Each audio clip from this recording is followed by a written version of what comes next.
a fantastic new album. I've had the chance to sit down and listen to it over the last couple of days, and it is absolutely fantastic.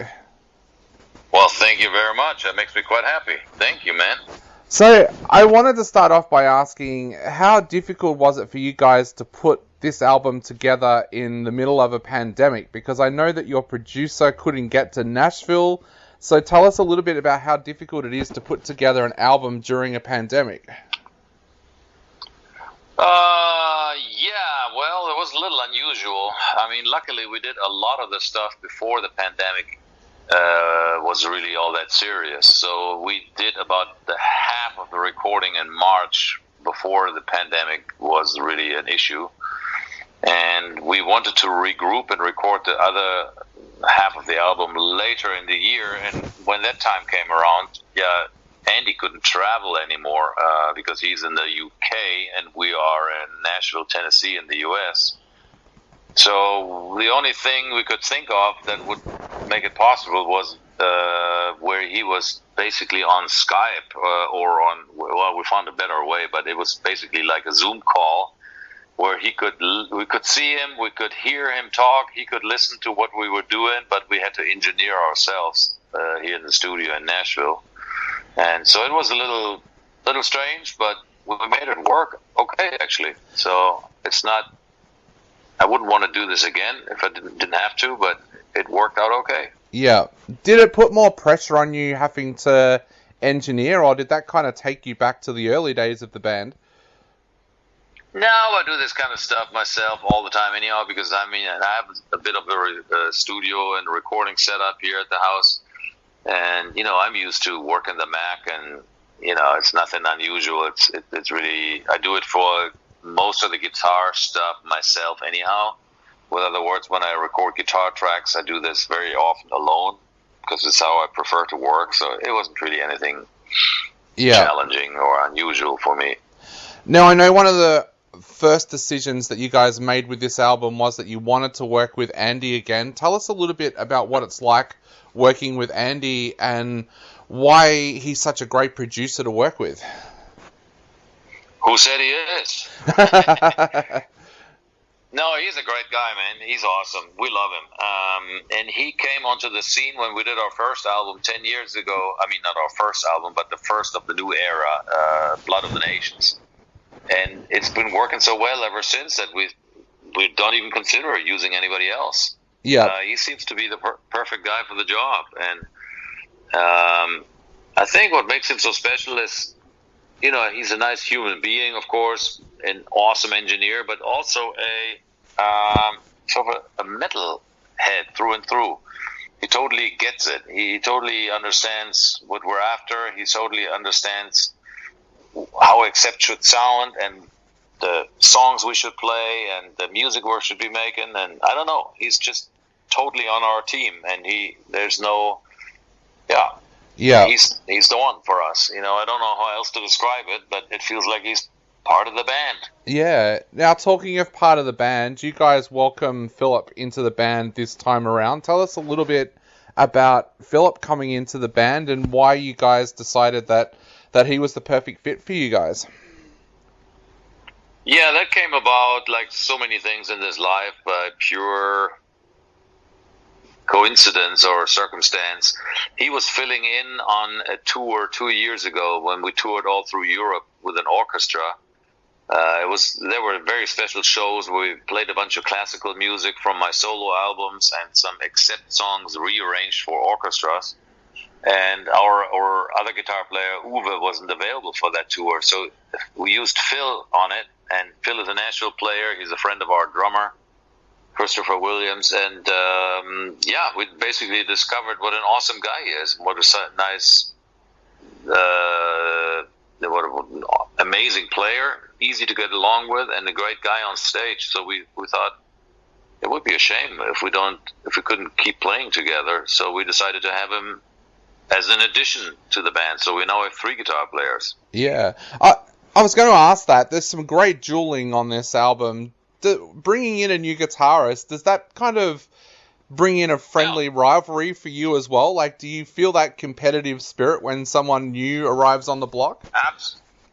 Absolutely. I love that. It's sort of like like they say, you get when you play golf with somebody who's better than you, your playing gets better, or I don't know, tennis or something. And I feel the same way with guitar. I think if you're challenged a little bit, a friendly duel there, that's always fun. That's great.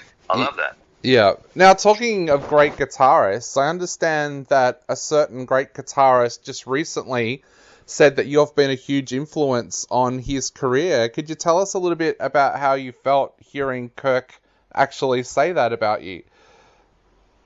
Oh man, that's a huge honor, isn't it? Yeah. I mean, it's amazing. Totally is. I mean, I've heard that story from other bands in the past, how supposedly we influenced a lot of people in the early 80s without even being aware of it at the time. Yeah. But he's definitely, the biggest name of them that I've heard so far. So it makes me totally proud when he says something like that. He seems to be a super nice guy. Yeah, definitely. Now, I wanted to talk to you about... I wanted to talk to you about a couple of tracks on this album that I absolutely fell in love with. Zombie Apocalypse.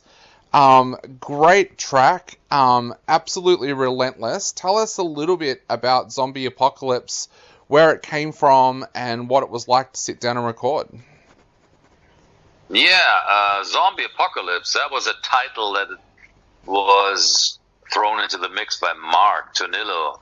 We always have a bunch of lyric ideas, or sometimes just catchphrases or titles that we, working titles that we have a list of things when we toss ideas around, and that was one of the titles Mark came up with, and I like the way that it sounded. Zombie Apocalypse somehow sounds metal, but yep.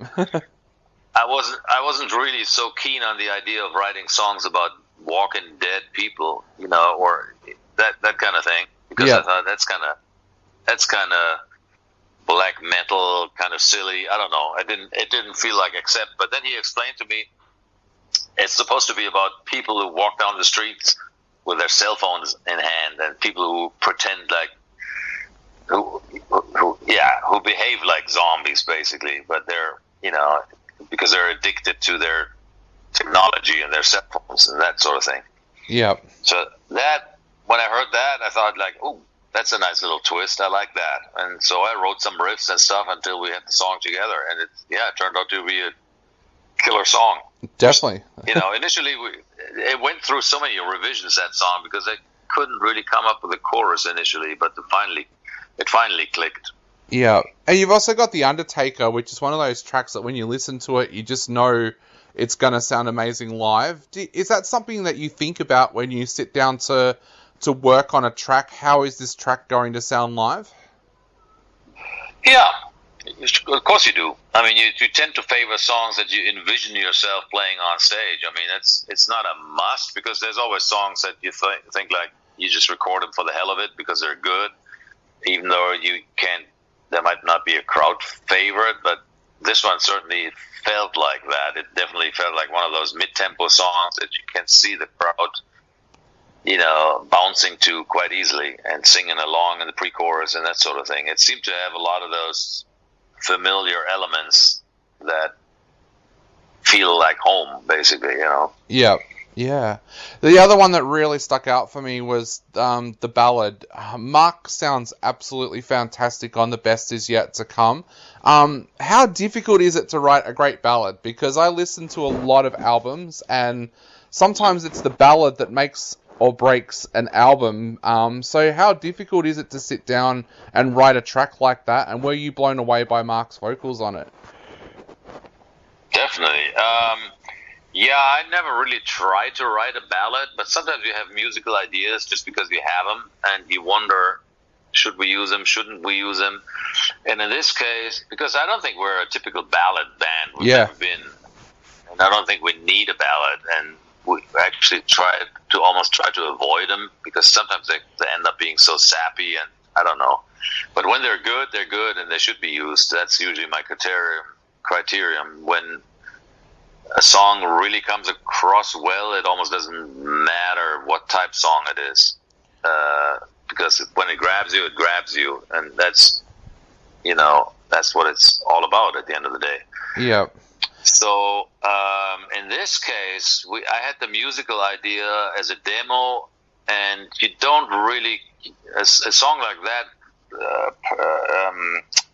depends so much on the performance that when we listened to the demos, Andy and I, we said, oh, there's something cool about this, but let's see how it sounds when Mark sings it and when everybody puts their spin on it, and when we get proper drums on it, and so we started recording it and said to ourselves, let's see how it shapes up and how Mark gets into it and what kind of vocal track he delivers. And by God, he knocked it out of the park. He really did a great job, and so it was a keeper. He definitely did, yeah. And now, I know we are running out of time very, very quickly, but I wanted to ask before I go, how are things there for you guys at the moment? And is there any word on when everything might be opening back up so that you guys might be able to do some live shows in the future? No word. I mean, it's just sit and wait. I mean, I guess realistically, people have to get vaccinated before things really start to get halfway back to normal, don't you think? I mean, yeah. Probably when the summer months come, it's going to go. The numbers are going to go down, and people maybe feel a little more relaxed. But are they going to go to shows and gatherings of thousands of people? Questionable. Probably not. I mean, I wish there was a way to make it happen, because I mean, we're desperately waiting for these festivals to come back alive and to get back into business. But, you know, now being January already, and it is what it is, it's now almost worse than it ever was. So, I'm not too optimistic. Usually I'm the optimist, the eternal optimist. That's why I wrote that song, The Best Is Yet to Come, because I honestly think that way. But it's hard to be an optimist at this very moment. Oh, I'm the same. I have to get on a plane on Monday, and like the uncertainty of even knowing if the borders are still going to be open on Monday, it's just, it's something that you just can't fathom. Yeah, it's crazy, isn't it? I fly sometimes too, and it's crazy. Yeah. But the good thing about flying right now, all the planes are half empty, so that's actually the only welcome side effect of all this mess. Exactly. It's actually... Well, mate, it's more fun to travel right now. Yeah, I know. Well, I know we are right out of time, so just quickly before I go, is there anything you would like to say to the thousands of fans that you have here in Australia before they sit down to listen to this new this new album next week? Well, actually, I don't know if you know, but it's been pushed back a couple of weeks to the 29th now, which is due to Corona also. The release date was originally the 15th, and now it's going to come out on the 29th. Okay. To best of my knowledge, because something, again, shutdown related was delayed. I don't know what it really was. But in any case, I'd like to say hello to the fans in Australia and anybody who's into metal, and hopefully, please enjoy the new album, Too Mean to Die. And God knows when we can see each other again in person, and hopefully that's quite soon. So anyway, stay safe and enjoy. Stay metal. Enjoy. Definitely. Well, mate, thank you so much for chatting to us today. It's been an absolute pleasure. Stay safe, and hopefully we do get to see you very, very soon. Yeah, man. Take care. Awesome, mate. See you later. Bye. See you. Bye.